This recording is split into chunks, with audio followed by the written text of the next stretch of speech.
Hello everyone, welcome back to my channel, and those who are new on this channel, please do not forget to subscribe our amazing channel. In my last class, I have discussed the detailed mechanism of citric acid cycle, and today I'll discuss regulation of citric acid cycle. And citric acid cycle का regulation discuss करने से पहले यहाँ पे दो important questions है. First one is the citric acid cycle का regulation जरूरी क्यों है, और दूसरा सिट्रिक एसिड साइकिल का रेगुलेशन कैसे होता है. So answer to the first question is citric acid cycle की अगर बात करें तो it is a metabolic pathway. क्या है? Citric acid cycle metabolic pathway है, और किसी भी मेटाबॉलिक पाथवे का रेगुलेशन का दो पर्पस होता है. क्या होता है? किसी भी मेटाबॉलिक पाथवे का रेगुलेशन का दो पर्पस होता है, और वो क्या होता है? First one is the cells को स्टेबल स्टेडी स्टेट में रखने के लिए, और दूसरा वेस्टफुल ओवर प्रोडक्शन को अवॉइड करने के लिए.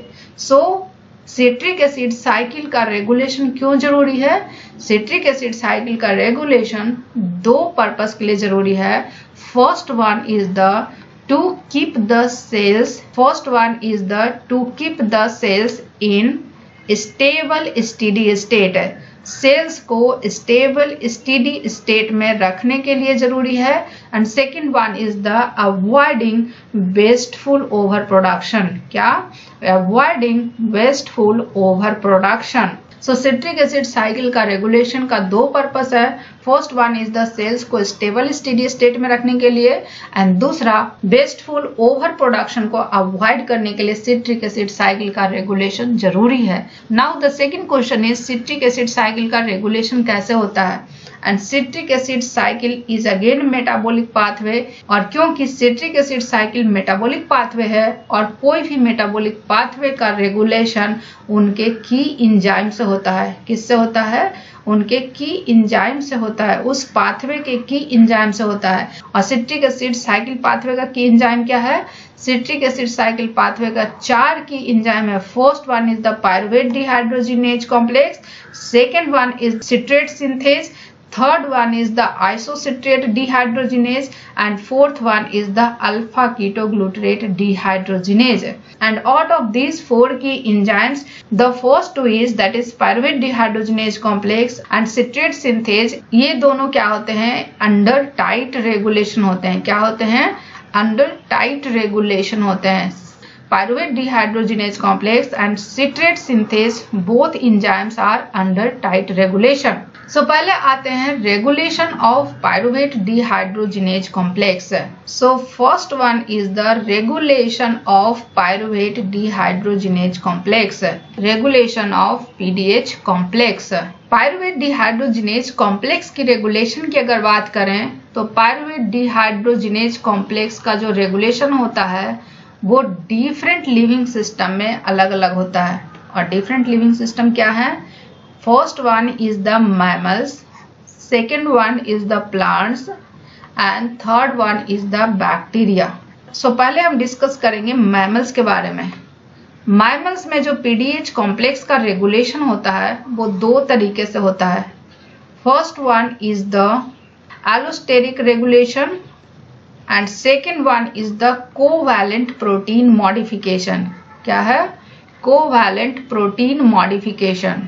So पहले हम डिस्कस करते हैं पीडीएच कॉम्प्लेक्स का एलोस्टेरिक रेगुलेशन. और पीडीएच कॉम्प्लेक्स की एलोस्टेरिक रेगुलेशन की अगर बात करें तो पीडीएच कॉम्प्लेक्स का जो एलोस्टेरिक रेगुलेशन होता है इनके प्रोडक्ट से होता है. किससे होता है? प्रोडक्ट से होता है. पीडीएच कॉम्प्लेक्स जिस रिएक्शन को कैटालाइज करता है उस रिएक्शन से क्या बनता है? Acetyl coenzyme A. Means PDH complex pyruvate से एसिटाइल कोएंजाइम ए बनाता है, और ये acetyl coenzyme A citric acid cycle में इंटर करता है और ऑक्सीडाइज करता है, और उस ऑक्सीडेशन से जो एनर्जी रिलीज होती है वो NADH एंड FADH2 के फॉर्म में कंजर्व होती है, और ये फाइनली ATP बनाते हैं. सो पीडीएच कॉम्प्लेक्स का जो अल्टीमेट प्रोडक्ट होगा क्या होगा?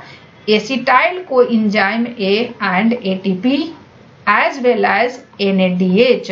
सो सेल्स में अगर acetyl coenzyme A, ATP, NADH, इन तीनों का कंसंट्रेशन अगर बढ़ेगा तो क्या होगा, पायरुवेट डिहाइड्रोजिनेज कॉम्प्लेक्स इनएक्टिव होगा। क्या होगा, इनएक्टिव होगा। जैसा कि यहाँ पे देख रहे हैं, दिस सिंबल रिप्रेजेंट्स इनएक्टिवेशन। क्या रिप्रेजेंट करता है, inactivation, whereas this symbol represents activation of enzyme. So PDH complex का इनएक्टिवेशन होगा कब, जब सेल्स में ATP एसिटाइल कोएंजाइम NADH का कंसंट्रेशन हाई होगा। इनके अलावा फैटी एसिड्स का भी कंसंट्रेशन बढ़ेगा तो PDH कॉम्प्लेक्स इनएक्टिवेट होगा। अब सवाल यह है कि फैटी एसिड से इसका क्या रिलेशन है। सेल्स में एसिटाइल को एंजाइम सिर्फ और सिर्फ इस पाथवे के थ्रू नहीं बनते हैं। सेल्स में एसिटाइल को एंजाइम ए का अदर सोर्स भी होता है, और वो सोर्स क्या होते हैं, वो सोर्स दो होते हैं। First one is the long chain fatty acids.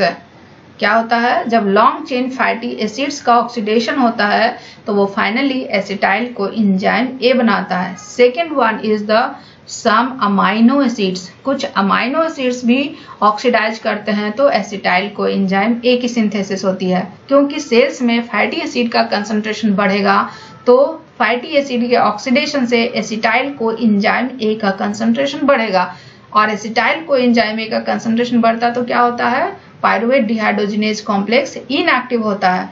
So ATP acetyl coenzyme A and NADH के अलावा फैटी एसिड्स का भी कंसंट्रेशन सेल्स में बढ़ेगा तो PDH कॉम्प्लेक्स इनएक्टिव होगा।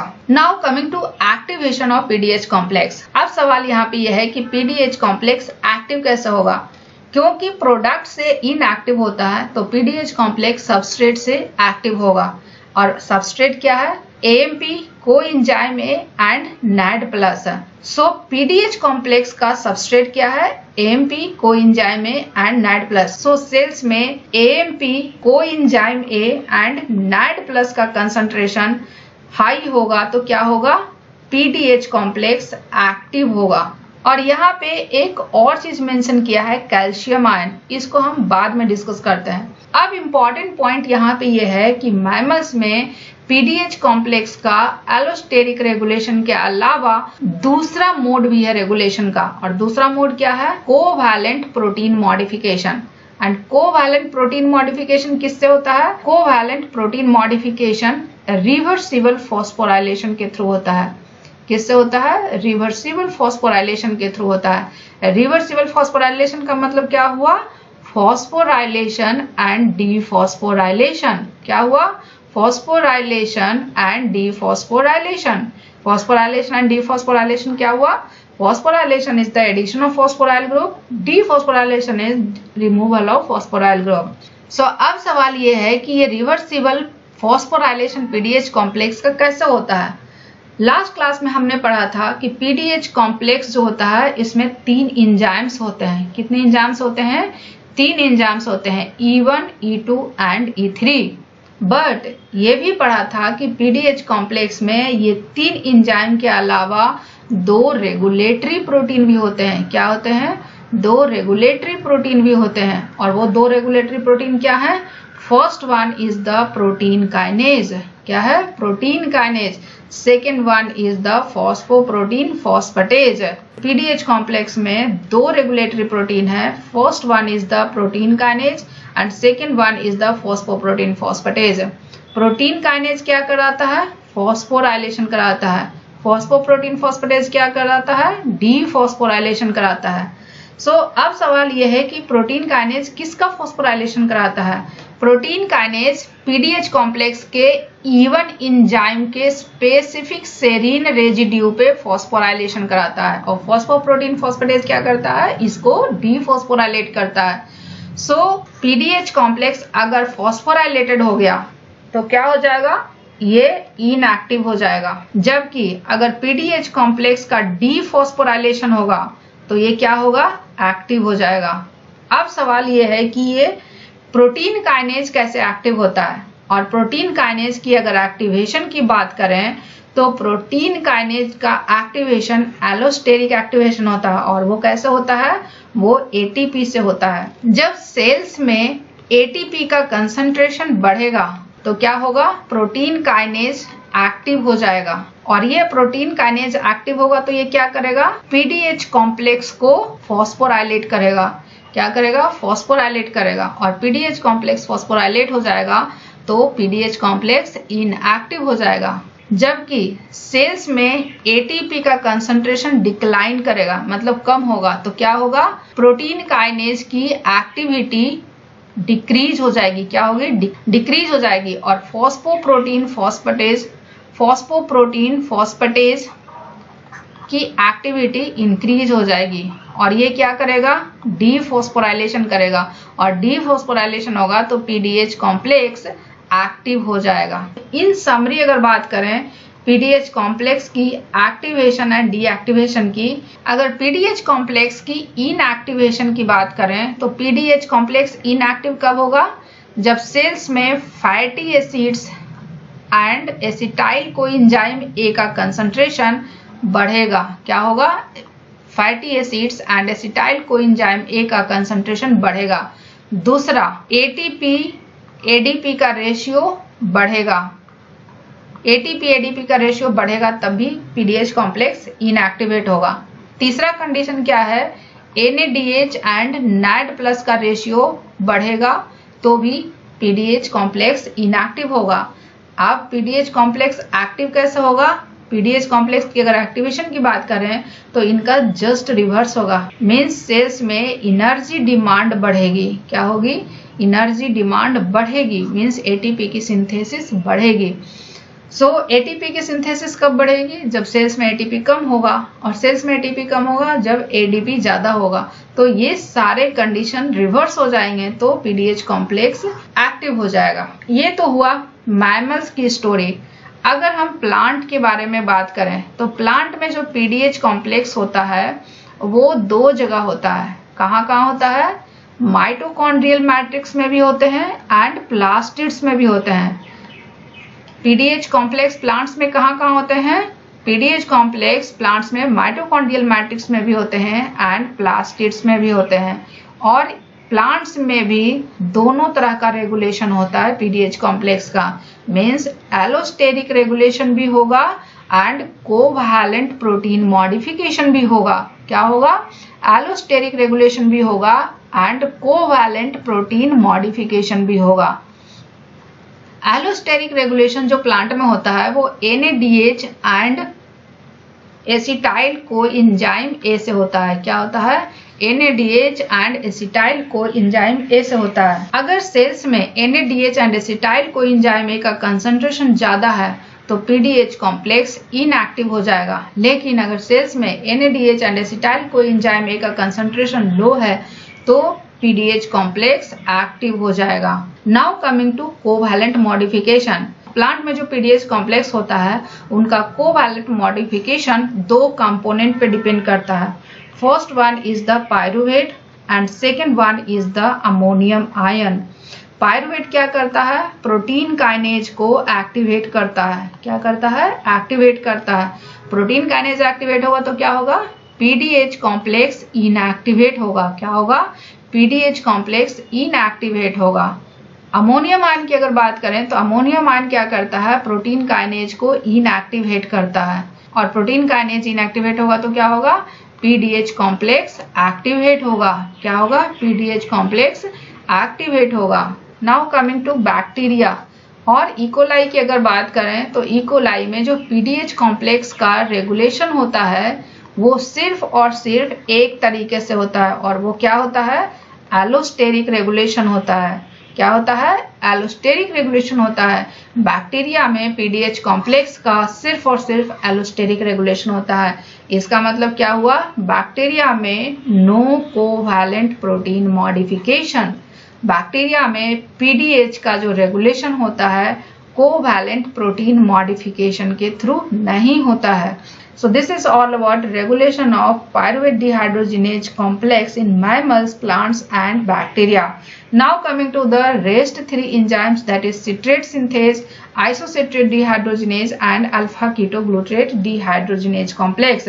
और इन तीनों एंजाइम के रेगुलेशन की बात करें तो इन तीनों एंजाइम का जो रेगुलेशन है इनके प्रोडक्ट पे डिपेंड करता है। सिट्रेट सिंथेज का क्या फंक्शन है, सिट्रेट बनाता है और ये citrate finally isocitrate, alpha ketoglutarate, succinyl coenzyme A, FADH2 and NADH बनाता है एंड फाइनली ATP की सिंथेसिस करता है। सो सिट्रेट सिंथेज की इनएक्टिवेशन की बात करें तो सिट्रेट सिंथेज की जो इनएक्टिवेशन होगी वो NADH से होगी, सक्सिनाइल कोएंजाइम ए से होगी, सिट्रेट से होगी एंड ATP से होगी। आइसोसिट्रेट डिहाइड्रोजिनेज की इनएक्टिवेशन की बात करें तो सिर्फ और सिर्फ ATP से इसका इनएक्टिवेशन होता है। अल्फा कीटोग्लूटेट डिहाइड्रोजिनेज कॉम्प्लेक्स की इनएक्टिवेशन की बात करें तो इनका succinyl coenzyme A and NADH। इसका मतलब क्या हुआ कि सक्सिनाइल कोएंजाइम ए जो है दो एंजाइम को इनहिबिट करता है। First one is the citrate synthase and second one is the alpha ketoglutarate dehydrogenase complex. जबकि सिट्रेट प्रोडक्ट जो है सिर्फ और सिर्फ एक एंजाइम को इनहिबिट करता है, that is citrate synthase and ATP inhibits only citrate synthase whereas NADH inhibits both alpha ketoglutarate dehydrogenase complex and citrate synthase। Activation की अगर बात करें तो एक्टिवेशन सिट्रेट सिंथेज का एक्टिवेशन ADP से होगा, आइसोसिट्रेट डिहाइड्रोजिनेज का एक्टिवेशन ADP से होगा, जबकि अल्फा कीटोग्लूटेट डिहाइड्रोजिनेज कॉम्प्लेक्स का एक्टिवेशन सिर्फ और सिर्फ कैल्शियम आयन से होगा। मीन्स कैल्शियम आयन का activation means calcium ion and calcium ion isocitrate dehydrogenase को भी एक्टिवेट करता है, as well as calcium ion pyruvate dehydrogenase complex को भी एक्टिवेट करता है। Means calcium ion out of 4 की एंजाइम्स 3 एंजाइम्स को एक्टिवेट करता है except citrate synthase. So calcium ion की क्या स्टोरी है। वर्टिब्रेट मसल्स की अगर बात कर रहे हैं, किसकी बात कर रहे हैं, वर्टिब्रेट मसल्स की अगर बात करें तो वर्टिब्रेट मसल्स में कैल्शियम आयन काफी इंपॉर्टेंट रोल प्ले करता है। किस लिए, मसल कॉन्ट्रैक्शन को। अगर मसल सेल्स में कैल्शियम आयन का कंसंट्रेशन इंक्रीज करता है तो ये मसल कॉन्ट्रैक्शन को सिग्नल देता है और मसल कॉन्ट्रैक्शन के लिए क्या चाहिए, ATP। मीन्स मसल कॉन्ट्रैक्शन में ATP यूज होता है और ATP यूज होगा तो क्या होगा, सेल्स में ATP की कमी होने लगेगी और सेल्स में ATP की कमी होने लगेगी तो क्या होगा, ये सिग्नल देगा ATP सिंथेसिस के लिए। इसका मतलब क्या हुआ, मसल कॉन्ट्रैक्शन सिग्नल देगा सेल्स सिट्रिक एसिड साइकिल को कंप्लीट होने के लिए for the synthesis of ATP। Means calcium ion क्या करेगा, ज्यादा से ज्यादा ATP बने उस चीज को सिग्नल देगा। इसका मतलब क्या हुआ कि calcium ion citric acid cycle pathway के रेगुलेशन का जो की एंजाइम है उनको एक्टिवेट करेगा। क्या करेगा, एक्टिवेट करेगा। इसका मतलब क्या हुआ कि calcium ion citric acid cycle pathway का जो रेगुलेटरी एंजाइम है उस एंजाइम को एक्टिवेट करेगा except citrate synthase. Calcium ion PDH complex को भी एक्टिवेट करेगा, आइसोसिट्रेट डिहाइड्रोजिनेज को भी एक्टिवेट करेगा and alpha ketoglutarate dehydrogenase complex को भी एक्टिवेट करेगा, सिट्रेट सिंथेज को एक्टिवेट नहीं करेगा। Now coming to the summary of the regulation of citric acid cycle.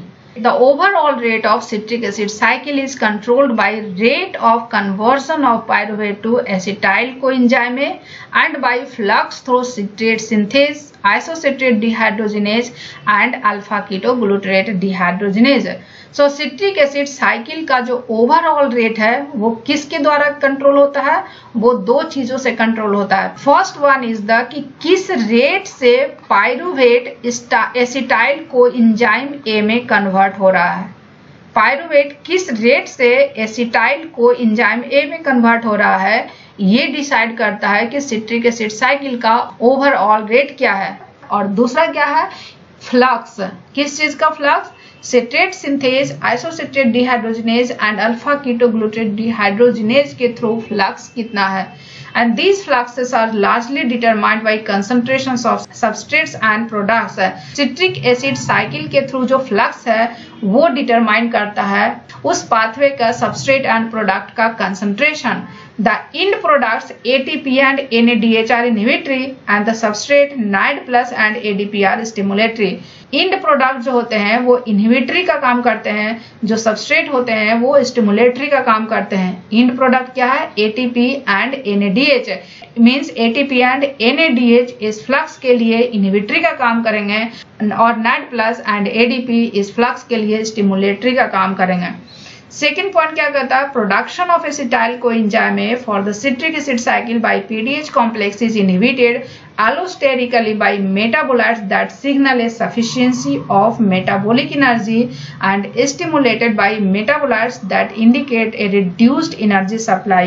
Means citric acid cycle के लिए एसिटाइल कोएंजाइम ए का कितना प्रोडक्शन होगा वो डिपेंड करता है सेल्स के मेटाबोलाइट्स पे, और ये मेटाबोलाइट्स सेल्स को सिग्नल देता है दो तरीके से. First one is the sufficiency of metabolic energy को सिग्नल देता है. क्या देता है? सफिशिएंसी ऑफ मेटाबॉलिक एनर्जी को सिग्नल देता है. And second one reduced energy को सिग्नल देता है. दो कंडीशन होता है. First one is the sufficiency of metabolic energy and second one is the reduced energy supply को सिग्नल देता है. मेटाबॉलिक एनर्जी की सफिशिएंसी को सिग्नल कौन देता है? ATP देता है, एसिटाइल कोएंजाइम ए देता है, NADH देता है एंड फैटी एसिड्स देते हैं और एंड फैटी एसिड्स है.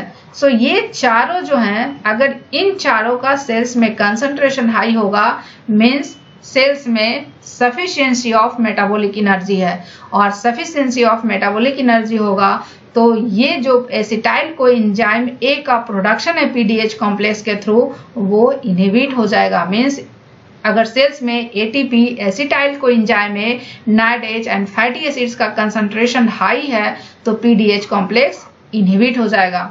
जबकि रिड्यूस्ड एनर्जी सप्लाई का सिग्नल क्या देता है? सेल्स में AMP का कंसंट्रेशन हाई होगा, NAD प्लस का कंसंट्रेशन हाई होगा एंड कोएंजाइम ए का कंसंट्रेशन हाई होगा. मीन्स अगर सेल्स में AMP, NAD plus and coenzyme A का कंसंट्रेशन हाई है, इसका मतलब क्या है? सेल्स में रिड्यूस्ड एनर्जी सप्लाई है, और रिड्यूस्ड एनर्जी सप्लाई होगा तो क्या होगा? PDH कॉम्प्लेक्स एक्टिवेट हो जाएगा और ज़्यादा से ज़्यादा एसिटाइल कोएंजाइम ए बनाएगा for the citric acid cycle. So this is all about regulation of citric acid cycle, and if you find this video informative, please do like, share and subscribe, and if you have any doubt, query and suggestion, please let me know in the comment section.